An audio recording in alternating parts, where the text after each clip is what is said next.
We are going to be getting into dynamics here. We're going to be talking about how force affects motion. And in order to do that, we're going to talk about Newton's 3 laws of motion. Okay, and we're going to look at each of these laws, and we're going to break them down. First of all, an object at rest will stay at rest. An object in motion will remain in motion at a constant velocity unless acted upon by a net force. All right. And so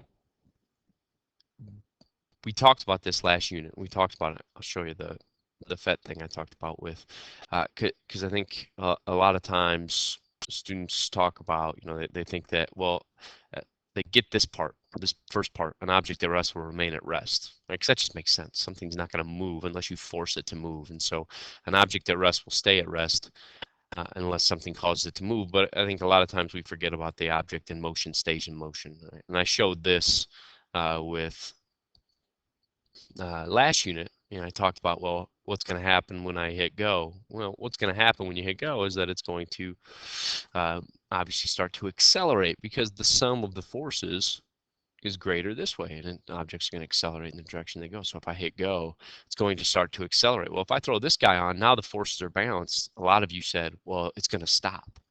Well, it's not going to stop because if it stopped, that would mean that it would have negative acceleration heading back this way.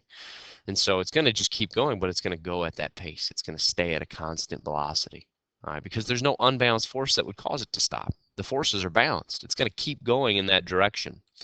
And so just an object at rest will stay at rest, okay, when the forces are balanced, which it is here, and an object in motion will stay in motion and at that velocity going in the same direction and the same speed unless an unbalanced force acts on it. So this would just keep going at that speed. All right, and that's often the one that gets overlooked when we talk about that. All right, and so that's going to describe once again I tried emphasizing this in the last unit because I knew it's going to be something we're going to talk about a ton. That acceleration, only an unbalanced force will cause acceleration. All right, if an object is not accelerating, it's a balanced force acting on the object. All right, only, let me highlight that. Oops. Only an unbalanced force can change velocity. All right. So if the forces acting on an object are zero, it's either moving or excuse me, it's either moving at a constant velocity or it's not moving. All right. Either way, once again, force and acceleration. All right. So that's what we want to talk about. Once again, pretty basic stuff. Think of a tennis ball sitting on a desk. It's going to stay there forever unless something causes it to move, unless some kind of force causes it to move. If I rolled a tennis ball, and this is where it gets goofy, but if I roll the ball, it would just keep going forever if there's no opposing force. Well, obviously there is an opposing force. There is an unbalanced force. It's called friction, and that's what causes objects to stop. Um, Newton's first law is often referred to as the law of inertia. Now, inertia, you're going to have to know what that is as well. Inertia is a tendency of an object to resist a change in its motion. All right. Inertia is dependent upon by the mass of an object. And this should just make sense because objects that are more massive are going to be more resistant to change in their motion. Think of a volleyball and a bowling ball. They're roughly the same volume, they're roughly the same size, but they are much different in terms of mass. You walk up and you kick a volleyball, I can send that thing, across the gym if a volleyball's sitting there. I walk up and I kick a bowling ball, I'm going to break my foot.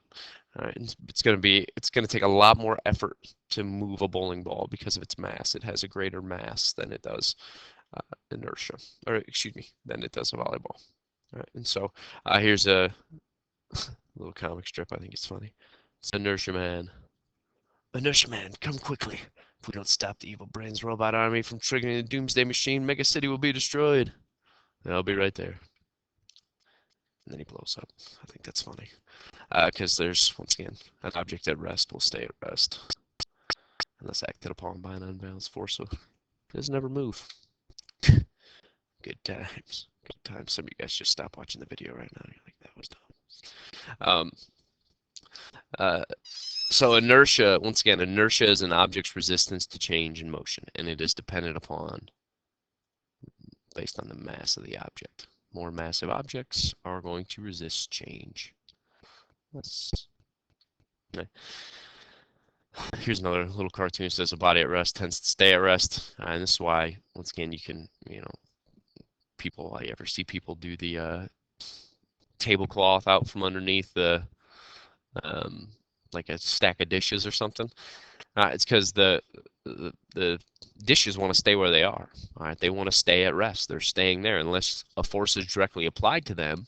They're going to stay there. Now, if you only apply the force to the tablecloth, that's why those dishes are able to stay there. So an object at rest will stay at rest, and an object in motion is going to stay in motion.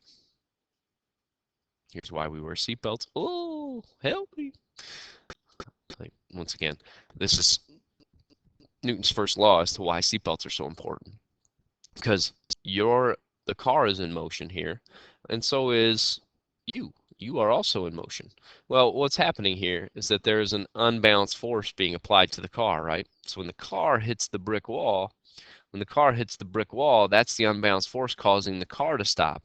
Well, you're also moving within the car, and so if the car has an unbalanced force applied to it, you are an object in motion, you're going to want to stay in motion. So your body, if in this case, this body, after the car hits the wall, this body is going to want to keep going because no unbalanced force is acting on it.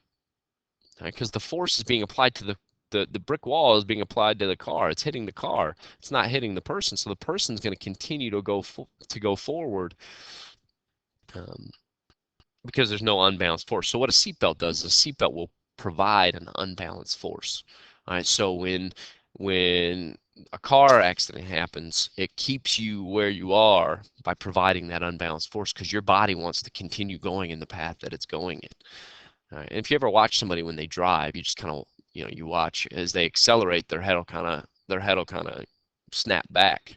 All right, if they're at a light and then they hit the gas pedal, they're going to want to, their head will kind of weave back because that's your body's tendency to want to stay where it's at. All right, so an object at rest will want to stay at rest. An object in motion will want to stay in motion. All right, and you're going to want to keep doing. Basically, you're just going to want to keep doing what you're doing, and that's what inertia is. All right, is that you want to keep doing what you're doing. And so next time your parents say like, "Quit being lazy," you can say, "I'm not being lazy. I'm addicted to inertia. I don't feel like moving." Uh, don't say that. I'm going to get in trouble if you say it. All right, so that is Newton's first law of motion.